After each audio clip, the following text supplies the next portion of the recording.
Bene ragazzi, bentrovati, continuiamo a parlare di Hegel e iniziamo a parlare della prima opera importante di Hegel, ovvero la fenomenologia dello spirito. Quindi dopo esserci diffusi sui capisaldi del sistema, no? La dialettica, come funziona, tutta la realtà e così via, cerchiamo di applicare questi capisaldi alle opere proprio di Hegel. La fenomenologia dello spirito è un'opera non facile, ma quale opera di Hegel? Non è un'opera non facile. In realtà la fenomenologia dello spirito, ecco, vi ho fatto qui uno schema del significato della fenomenologia dello spirito. La fenomenologia dello spirito è una sorta di introduzione al filosofare, cioè di fatto succede che il pensiero umano deve superare alcune tappe per poter poi davvero trovare dei contenuti precisi, fondamentali.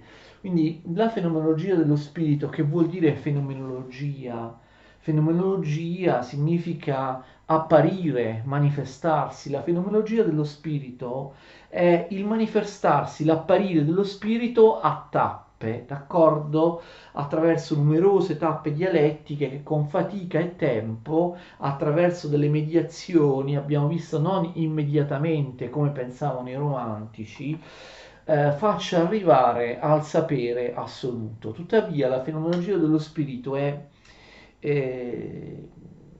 è un'opera, diciamo, proprio di introduzione rispetto ai contenuti i veri contenuti del sistema che Hegel proporrà nelle opere successive. Diciamo che è un itinerario di scoperta del manifestarsi, dell'apparire dello spirito, così nel singolo individuo umano come nel corso della storia, un itinerario che poi però vedrà molte delle sue tappe, delle sue figure abbandonate per sempre. Soltanto la sommità, come vedremo, il traguardo di questo itinerario sarà poi tematizzato all'interno delle opere successive. Tuttavia la questione è complessa, cioè di fatto Hegel dice che tranne l'ultima, la sesta, le 5 tappe dialettiche precedenti che vedremo in seguito sono tappe dialettiche apparenti che devono quindi essere abbandonate, sono quindi solo un percorso iniziatico che insomma poi dovrà essere abbandonato nei suoi contenuti.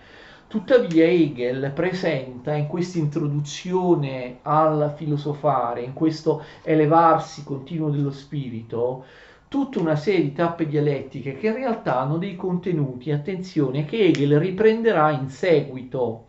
Quindi ci sono delle anticipazioni di successive opere di Hegel.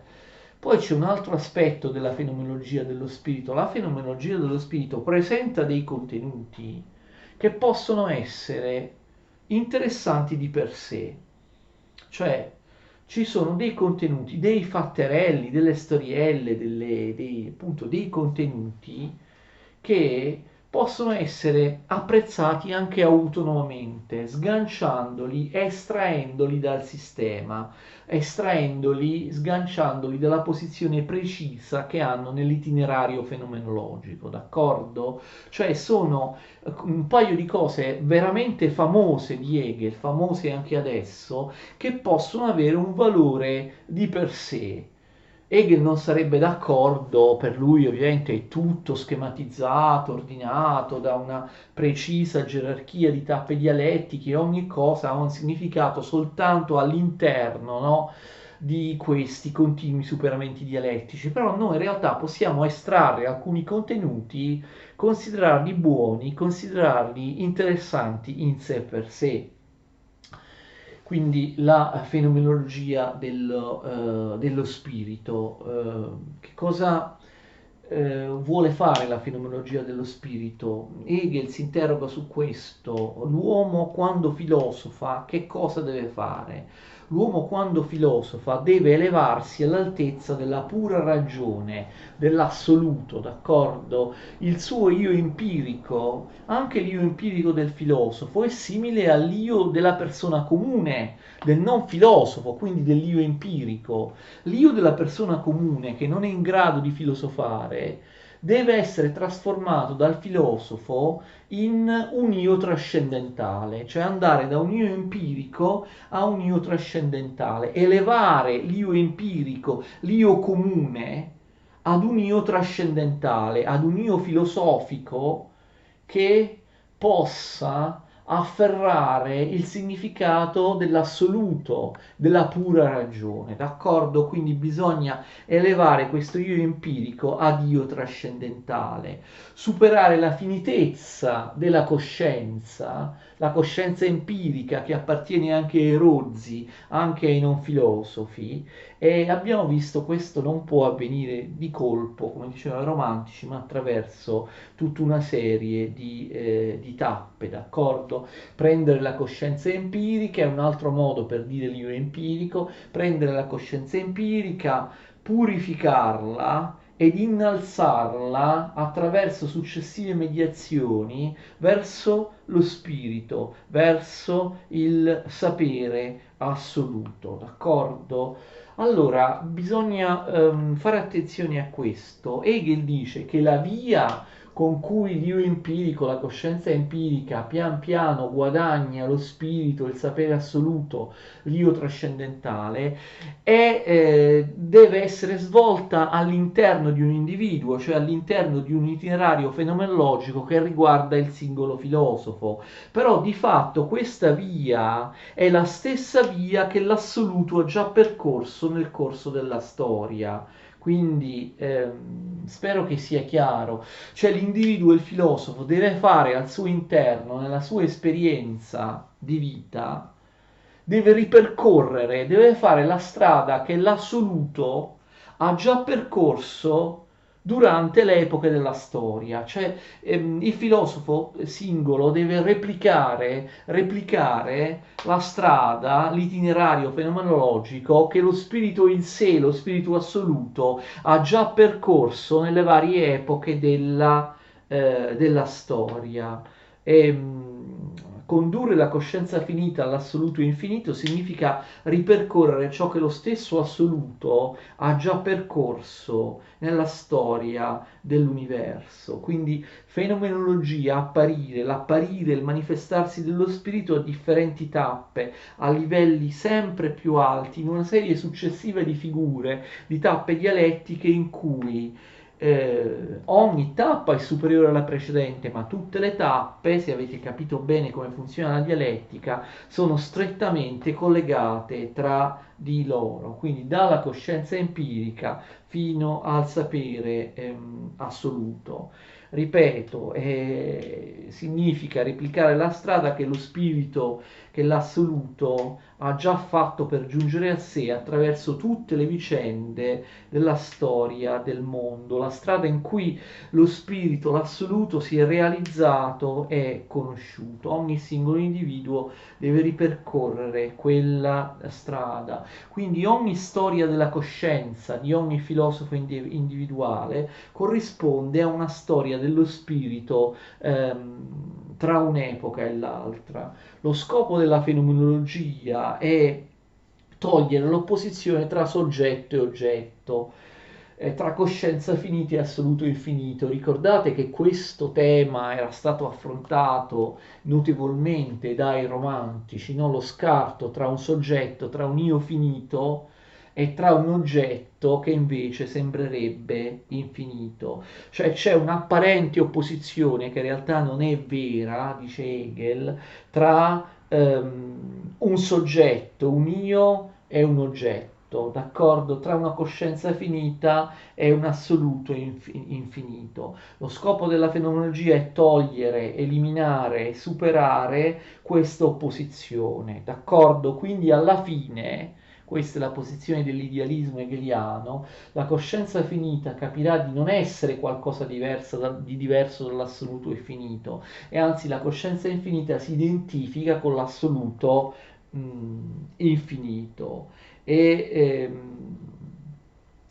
quindi per dirla con un'altra terminologia che resterà famosa anche nel XX secolo, il soggetto, l'io, deve capire di essere la stessa cosa dell'oggetto, cioè di essere il sé della coscienza, ovvero autocoscienza. Cioè il soggetto, arrivando allo stesso livello dell'oggetto, capite? La coscienza, l'io, deve arrivare al livello dell'oggetto, capisce il soggetto di essere il sé della coscienza e di essere quindi autocoscienza. Lo so che si tratta di una terminologia, voi direte molto complessa, una terminologia piuttosto contorta, d'accordo? Comunque, diciamo, è così, questa diciamo, è la terminologia. La difficoltà della fenomenologia sta anche nel fatto che Hegel utilizza dei termini come coscienza e autocoscienza sia in senso stretto sia in senso lato. Di fatto vedremo che tra le 6 tappe dialettiche della fenomenologia la prima è la coscienza, la seconda è l'autocoscienza, quindi in senso stretto. Però di fatto tutte le 6 tappe sono tappe che vengono percorse da una coscienza oppure da un'autocoscienza, d'accordo? Cioè la coscienza o l'autocoscienza è sempre il soggetto della fenomenologia che poi si deve identificare con l'oggetto, cioè con l'assoluto infinito. Però Hegel usa anche i termini coscienza e autocoscienza non in generale, ma per definire anche 2 tappe specifiche, tappe dialettiche, le prime 2 delle 6 della fenomenologia. Quindi, compatibilmente con la dialettica, ogni momento o figura mostra la sua determinatezza, la sua limitatezza, la sua inadeguatezza e costringe a passare alla tappa dialettica successiva, che quindi capite è l'opposto, l'opposto. Vediamo un altro foglio quali sono queste 6 tappe dialettiche della fenomenologia. Non vi spaventate, sono coscienza, autocoscienza e ragione, spirito, religione e sapere assoluto, d'accordo? Ok, spero che si veda del tutto, d'accordo? Sapere assoluto, spero che si legga, anche se a volte ho scritto molto piccolo.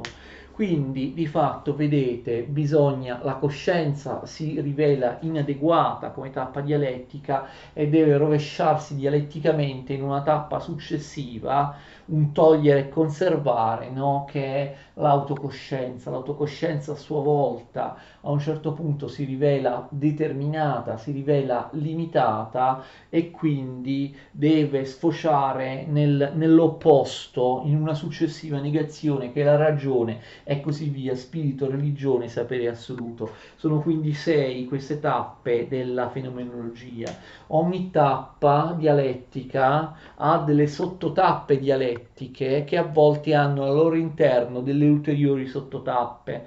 Non vi spaventate, ve le spiegherò, tra l'altro non ve le dirò tutte perché sarebbe una cosa assurda, ci vorrebbero 3-4 lezioni. La fenomenologia ha tutta una serie di sottotappe dialettiche molto molto complesse, molto numerose, d'accordo? Questa mediazione avviene molto lentamente attraverso molti gradini successivi.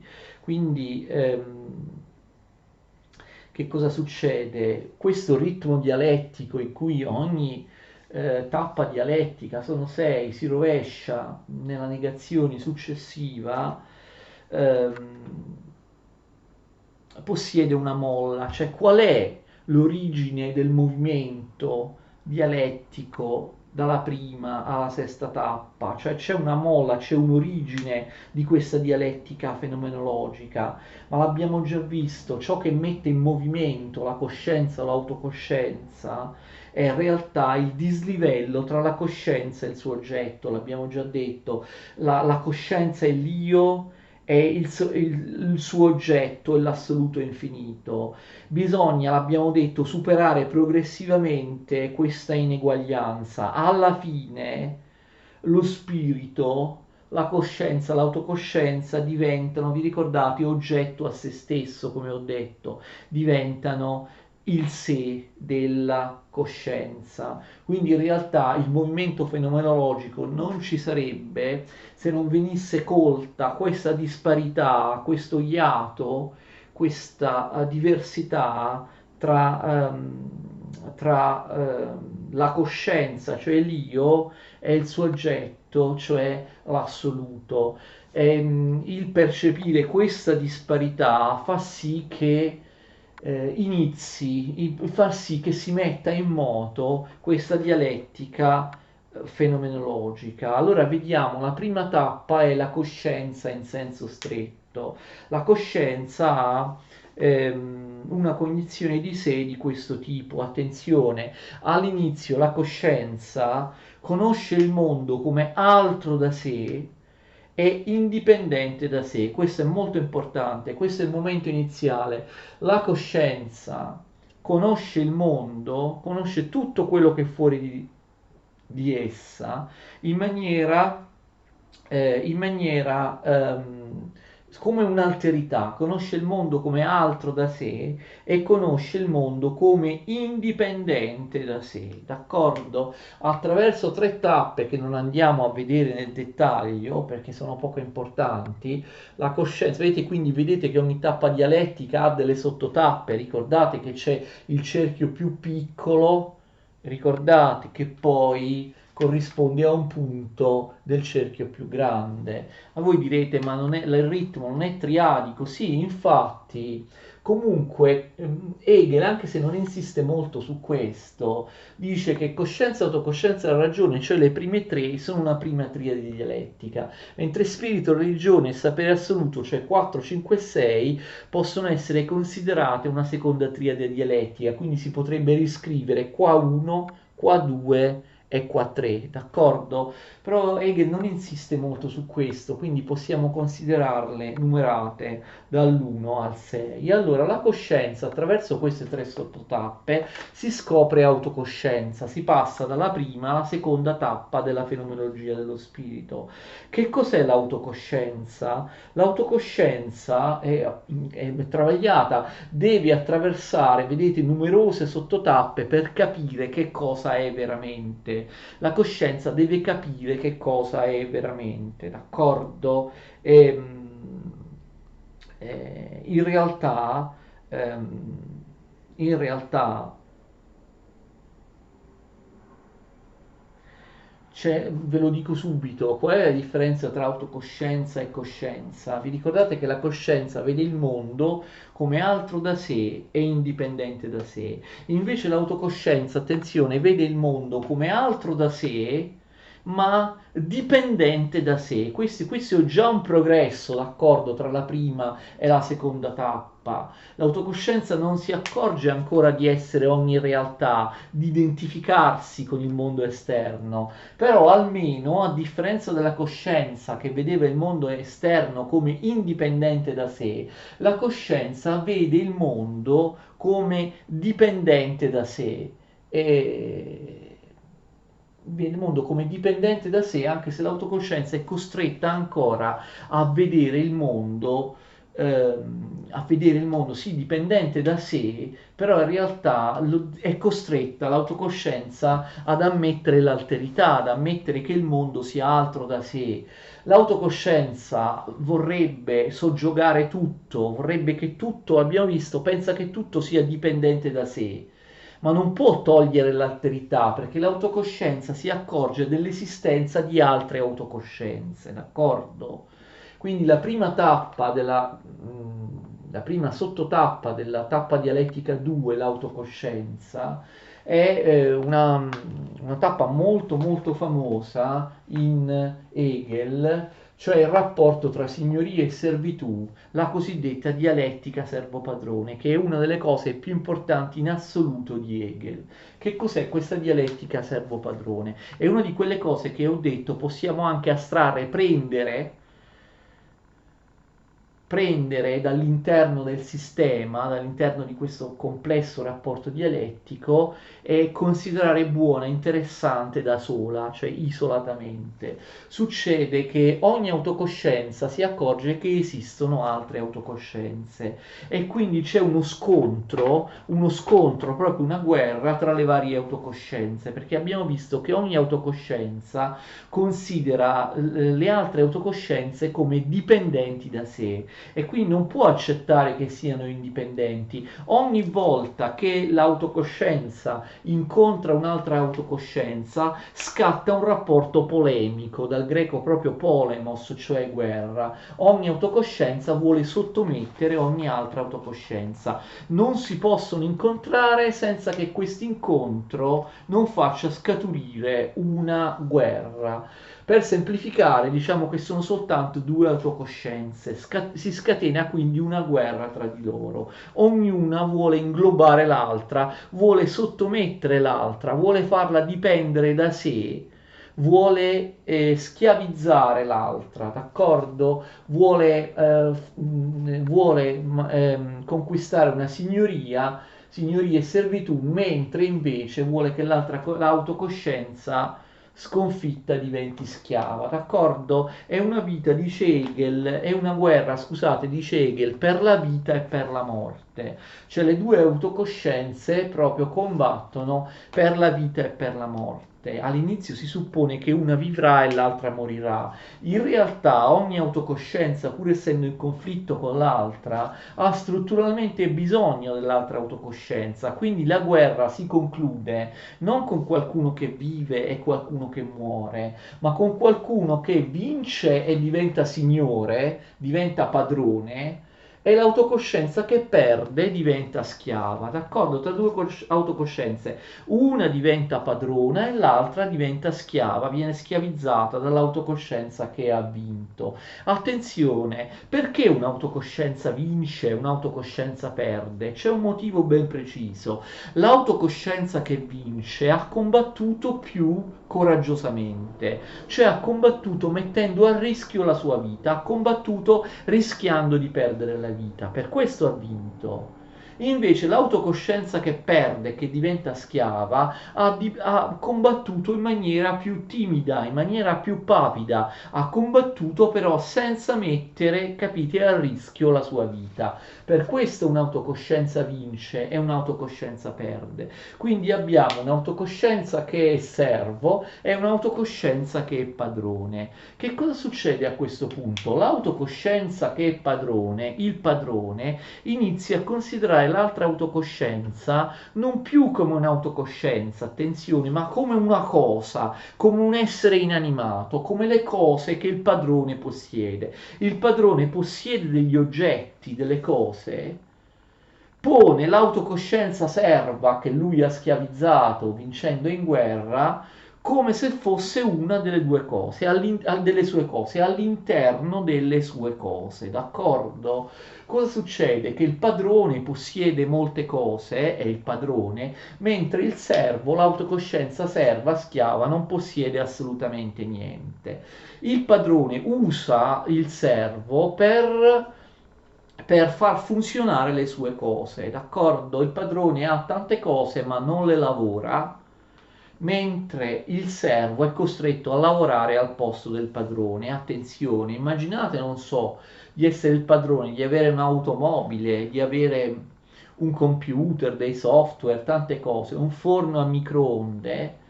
Voi non fate funzionare queste cose, le fate utilizzare dal servo, capite? Le fate lavorare dal servo, quindi il padrone ha le cose ma non le lavora più, il servo non possiede cose ma lavora quelle del padrone, quindi immaginate, non è il padrone ma il servo che guida, gli fa da autista, non è il padrone ma il servo che utilizza il computer, impara a usare nuovi software oppure a usare il forno a microonde. Allora che succede? A un certo punto, attenzione, il padrone disimpara le cose, disimpara il funzionamento delle cose perché è abituato a farle lavorare, a farle utilizzare dal servo. ok? A farle lavorare al suo posto dal servo.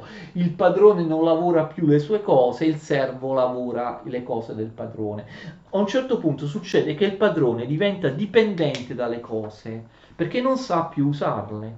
Ha un bisogno spasmodico del servo perché il servo sa usare le cose del padrone. Quindi il padrone possiede le cose, ma disimpara a usarle. Invece il servo non possiede le cose, lavora quelle del padrone e impara a usarle. Quindi paradossalmente succederà che il padrone diventa dipendente dalle cose che possiede, mentre invece il servo diventa indipendente dalle cose che non possiede, però lavora, d'accordo? Quindi il padrone ha ma non fa, il servo fa ma non ha. Spero di essermi spiegato. A un certo punto avviene l'inversione dialettica, una sorta di rivoluzione. Il servo, scusate, scalza il padrone della sua posizione e diventa padrone e si impossessa di tutte le cose del padrone. Allora, siccome sapeva lavorarle, mentre il padrone è un parassita che fa lavorare lui e non è in grado più di lavorare, abbiamo l'inversione dialettica. Il servo diventa padrone, prende tutte le cose del padrone, il padrone viene relegato a servo, ciò che era prima servo diventa padrone, chi era prima padrone diventa servo. Abbiamo capito questo rovesciamento dialettico che Hegel chiama con un'espressione molto famosa dialettica servo-padrone. Attenzione, questo rovesciamento avviene anche per un altro motivo. Abbiamo visto che il padrone considera il servo come una cosa, un oggetto, una res bruta, una cosa inanimata. Quindi il padrone non ha più un polo dialettico di rispecchiamento in un'altra autocoscienza, perché il padrone è un'autocoscienza. Il servo pure, però il padrone inizia a vedere il servo come se non fosse un'autocoscienza, ma come un res bruta, un oggetto inanimato, non dotato, non provvisto di un'autocoscienza. Invece, attenzione, il servo ha sempre continuato a considerare il padrone come un'autocoscienza, quindi il servo ha avuto un polo dialettico di rispecchiamento, mentre il padrone no, considerando il servo come una cosa inanimata, il padrone non ha avuto più un polo dialettico di rovesciamento. Anche per questo motivo avviene la dialettica servo-padrone. La dialettica servo-padrone è una delle cose più famose in assoluto di Hegel, abbiamo detto, possiamo prenderla come cosa interessante anche isolatamente dal resto, cioè dalla posizione, dal significato nel contesto dell'itinerario fenomenologico. Questo fatterello, non so se vi è piaciuto, della dialettica servo-padrone, piacerà moltissimo ai marxisti, d'accordo? A Marx, perché ovviamente che cosa succede? Il servo diventa padrone, no? Il lavoratore si appropria delle cose del parassita. Perché? Perché la molla dialettica, no, di questa dialettica servo-padrone, la molla del rovesciamento dialettico è il lavoro. Il servo lavora, il padrone non lavora, a un certo punto il servo fa la rivoluzione, diventa padrone e si prende le cose del padrone. Non è finita qui per quanto è l'autocoscienza deve scoprire che cosa è veramente. Dopo la dialettica servo-padrone, l'autocoscienza attraversa un'altra fase dialettica, quello dello stoicismo. All'interno dello stoicismo si trova proprio la condizione che si è sperimentata prima con la dialettica servo-padrone. Non conta più chi è il servo e chi è il padrone. Infatti gli stoici antichi dicevano che da un punto di vista morale lo schiavo e il padrone si trovavano allo stesso livello, si poteva si poteva comportarsi immoralmente, sia essendo un imperatore come Marco Aurelio, sia essendo uno schiavo che poi verrà liberato, una persona in catene come Epitteto, d'accordo? Due filosofi ovviamente stoici dell'antichità. Cosa succede? Lo stoicismo comunque si rivela inadeguato, limitato, perché lo stoico, come sapete, vuole in qualche modo eliminare gli impulsi, vuole eliminare gli impulsi, vuole eliminare le passioni dell'individuo. Questo è pericoloso, dice Hegel, perché forzando l'individuo a eliminare i propri impulsi, le proprie passioni, l'individuo diventa, così nello stoicismo, isolato rispetto al mondo, isolato rispetto anche alle altre persone, isolato rispetto al mondo. Questa situazione si aggrava nello scetticismo, d'accordo? Si passa dallo stoicismo allo scetticismo, d'accordo? Infatti nello scetticismo non parliamo più di isolamento come nello stoicismo, ma di qualcosa di più grave, cioè proprio di scissione. Lo scettico, che ricordate dubita di tutto, non pensa che nulla sia vero, si trova proprio scisso dalla realtà, scisso dalle altre persone, scisso dalle cose, d'accordo? Lo scettico non crede più a niente, non crede neanche nelle cose che fa, non crede nel contenuto del suo intelletto, non crede nel contenuto delle sue sensazioni, nelle percezioni.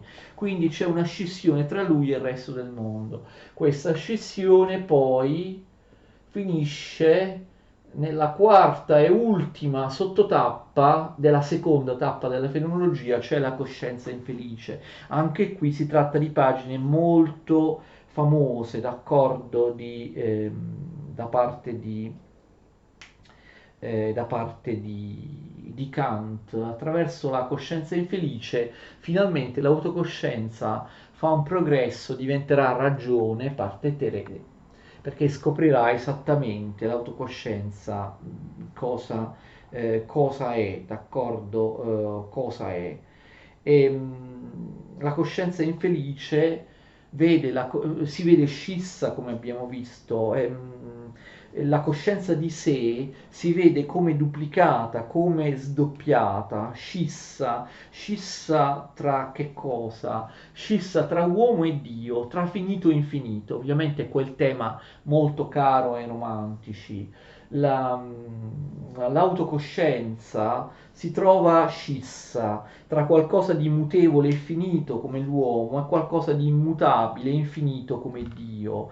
Questa coscienza quindi è bimondana, d'accordo? È bimondana. Che significa bimondana? Che la coscienza, in quanto finito, in quanto io, sta in questo mondo, ma questa coscienza vorrebbe raggiungere l'infinito Dio, cioè un altro irraggiungibile mondo. Quindi si sente scissa, d'accordo? Sta qui in questo mondo, ma anela all'altro mondo. È un finito che si sente umiliato perché non ha i mezzi per arrivare all'infinito, d'accordo? È un tema tipico del romanticismo. La coscienza così è scissa ed è infelice, sente la propria mortificazione della propria condizione, si sente una nullità, si guarda allo specchio e dice ma io sono proprio una nullità, d'accordo? Naturalmente questa scissione viene superata attraverso il riconoscimento che la trascendenza, questo Dio, no? Questo infinito che l'autocoscienza vede fuori da sé in un mondo altro, la trascendenza non è fuori dall'autocoscienza, bensì è dentro di lei. L'infinito che cercava in un paradiso, in un mondo separato, l'autocoscienza scopre che è dentro di lei e quindi sana la scissione, d'accordo? Questa scissione, attenzione, tra un io e un Dio considerato trascendente, Hegel dice che è tipica del cristianesimo medievale. Nel momento in cui però questa scissione della coscienza infelice viene superata, finalmente la coscienza, o meglio l'autocoscienza numero 2 delle 6 tappe della fenomenologia dello spirito, finalmente capisce di identificarsi con il Dio, con l'assoluto e quindi diventa ragione. Attraverso questo superamento della coscienza infelice, la scissione della coscienza, l'autocoscienza scopre di essere ragione. Quindi l'autocoscienza scopre, acquisisce la certezza di essere ogni realtà. Finalmente vede il mondo esterno come interno a sé, non c'è più nessuna separazione tra l'io e il mondo esterno. Quindi la ragione non è altro che l'autocoscienza che scopre di essere ogni realtà, di essere ogni cosa, di realizzare un'unità di pensiero ed essere. Questa ovviamente è la posizione dell'idealismo. E voi potreste dire, ma non è finita qua, insomma, ha raggiunto la posizione di idealismo, soggetto e oggetto, finito e infinito, sono riconosciute come la stessa cosa. Purtroppo non finisce qua, si deve continuare. La coscienza deve capire meglio, scusate, la ragione deve capire meglio che cosa è, d'accordo? E qui abbiamo altre tre sottotappe dialettiche: la ragione che osserva, la ragione che agisce e la ragione poi che si scopre come sostanza etica. Naturalmente ho un pochino, diciamo, ho un pochino sintetizzato, ho un pochino facilitato, semplificato le cose, d'accordo? E quindi ehm,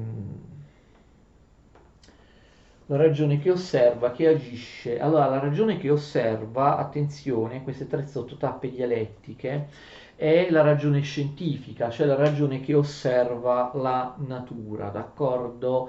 Che istituisce delle leggi psicologiche, logiche, delle leggi naturali e così via.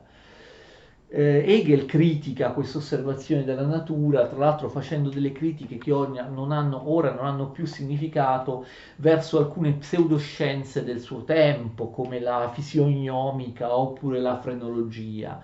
Insomma, anche questa sottotappa si rivela limitata,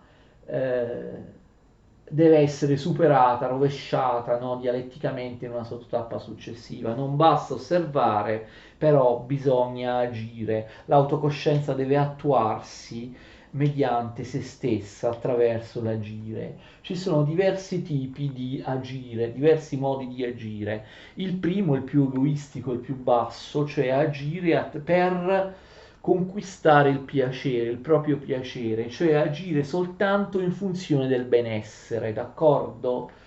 Come fa Faust, ovviamente nell'Urfaust di Goethe. Hegel in quel momento, quando pubblica l'opera, non può conoscere ovviamente la versione finale del Faust di Goethe, che non è stata ancora pubblicata, però conosce l'abbozzo primitivo, cioè l'Urfaust, la prima versione del Faust. Quindi è come il Faust di Goethe, cerca solo il proprio piacere, il proprio benessere, seppure nel caso del Faust di Goethe si tratta di un piacere di benessere intellettuale. Questa posizione limitata deve essere superata, si passa alla legge del cuore. Molti interpreti hanno visto la legge del cuore, hanno visto in essa un riferimento a Rousseau, d'accordo? La legge del cuore è già un progresso rispetto al benessere egoistico, perché la legge del cuore si occupa del benessere di tutti, non solo del benessere mio egoistico, ma del benessere di tutta l'umanità, d'accordo? Del benessere di tutta l'umanità, però questa è una posizione astratta che non può essere messa in pratica e finisce nel delirio della presunzione. Forse lui si riferisce a Rousseau. E allora questa inadeguatezza fa sì che si passi alla terza e ultima sottotappa della ragione che agisce, attenzione, della ragione che agisce. Quest'ultima sottotappa della ragione che agisce è la virtù, d'accordo? L'idea proprio della virtù, il considerare il corso del mondo attraverso la virtù. Anche questa idea di virtù è astratta, in molti hanno visto, anche se Hegel non lo dice, in questa sua concezione e visione astratta della virtù o Don Chisciotte oppure un personaggio come Robespierre, d'accordo? E quindi niente, la ragione che agisce, anch'essa è limitata a sintesi, ragione che osserva, ragione che agisce, ragione come sostanza etica, sono ovviamente tesi, antitesi e sintesi del numero 3, cioè della ragione. E quindi la ragione di fatto vede una sostanza etica, un'individualità che è reale in sé per sé, cioè la ragione capisce che in realtà essa è sostanza etica. La ragione è sostanza etica perché che cosa significa questo? La ragione è sostanza etica perché scopre di essere tutt'uno con il proprio popolo, con la propria comunità, d'accordo? Quindi ehm, la ragione, la ragione è l'autocoscienza in senso largo, non nel senso del numero 2. La ragione finisce per scoprire, alla fine proprio del numero della tappa 3, finisce per scoprire, l'autocoscienza finisce per scoprire di essere sostanza etica e che questa sostanza etica non è qualcosa di individualistico né di astratto, come abbiamo visto la legge del cuore, la virtù astratta. Questa sostanza etica è l'ethos è della società e del popolo in cui si vive. Quindi la ragione in questo modo si scopre come spirito, d'accordo? Spirito come eticità. Passiamo alla quarta delle 6 figure della fenomenologia dello spirito, d'accordo? Quindi la ragione acquista la capacità di diventare spirito perché la ragione vera e propria scopre di essere sostanza etica, scopre che eh, l'unico tipo di ragione possibile è ammettere di doversi inglobare all'interno dell'ethos del proprio popolo, della propria stirpe, della società in cui si vive. Infatti Hegel dice sapienza e virtù consistono nel vivere conformemente ai costumi del proprio popolo, ok? La ragione diventa spirito, la famosa espressione di Hegel che poi studieremo molto meglio in un'altra opera, qui la accenna soltanto, l'eticità, non l'etica ma l'eticità, Sittlichkeit in tedesco, c'è un'etica collettiva, l'etica non individuale, ma il fatto di scoprirsi libero e morale soltanto annullandosi all'interno dei costumi, delle tradizioni, della storia, della stirpe, del sangue del proprio popolo. Naturalmente quest'idea è venata di nazionalismo, lo vedremo in seguito, d'accordo? Quindi di fatto arrivati allo spirito, l'autocoscienza capisce di avere una dimensione intersoggettiva, una dimensione sociale, d'accordo? Una dimensione sociale. Parleremo a partire dalla prossima volta della quarta tappa della fenomenologia dello spirito, poi velocemente della quinta e della sesta, su cui quinta e sesta Hegel dice poco perché saranno trattate molto più estesamente, Hegel lo sapeva già nelle opere successive. Tuttavia possiamo dire che la quarta figura, lo spirito, prima di trapassare, di rovesciarsi dialetticamente nella quinta, cioè la ragione, ha una serie di sottotappe intermedie piuttosto lunghe e complesse. Spero che mi stiate seguendo. Qualcuno di voi potrà iniziare a dire è veramente un delirio. Sicuramente la fenomenologia dello spirito, qualcuno ha proposto di leggerla come un romanzo, no? Come un romanzo di formazione. Ricordate i romanzi di formazione Bildungsroman? Certo, è una cosa abbastanza sconvolgente, cioè al posto del protagonista del romanzo vi è questa coscienza autocoscienza. Al posto di attraversare, no, tutte le vicissitudini, gli eventi di un romanzo, questa autocoscienza che fa attraversa tutta una serie di sottotappe dialettiche che in qualche modo corrispondono con un periodo storico o con un autore o con un filosofo o come, vedremo anche nel caso incredibile dell'illuminismo, come una corrente filosofica o un'epoca della filosofia. Cioè Hegel prende, abbiamo visto, davvero in maniera incredibile da tutta la storia umana, la storia del pensiero, la letteratura, eccetera, prende tantissimi elementi e li ossifica, li inserisce in questa trama convenzionale, insomma, che decide lui, dando a ciascuna di queste cose, a Faust, a Rousseau, a Robespierre, ma vedremo ancora di più dopo, perché dopo saranno proprio periodi della storia, dando un significato all'interno di un ordine, di una gerarchia dialettica, che è un significato che potremmo dire è convenzionale, non un significato, come dire, è un significato arbitrario. Lui prende delle cose, Faust, eccetera, eccetera, e le inserisce all'interno di un ordine preciso in base al quale una cosa precede l'altra, è superata dall'altra, cioè in qualche modo, capite, inserendo tutte queste cose della cultura, della storia umana, secondo una trama che lui stesso inventa e che insomma qualcuno potrebbe dire ma è del tutto arbitrario e convenzionale, perché qui c'è, vedremo, qui c'è la polis greca, poi c'è l'Europa moderna, poi c'è l'illuminismo, perché dare a tutte queste cose un significato preciso in una serie enorme di sottotappe dialettiche di questo presunto manifestarsi dello spirito nella storia, nel tempo, eccetera.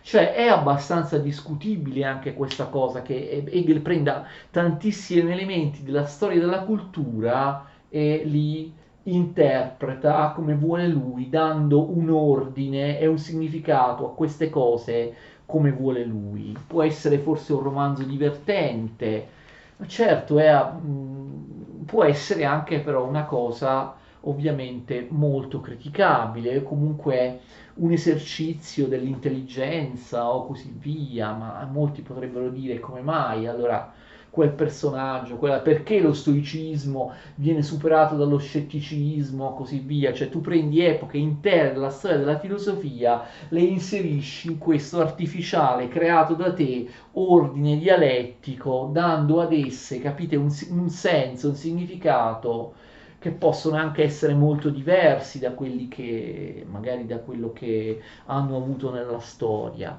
Hegel comunque procede così.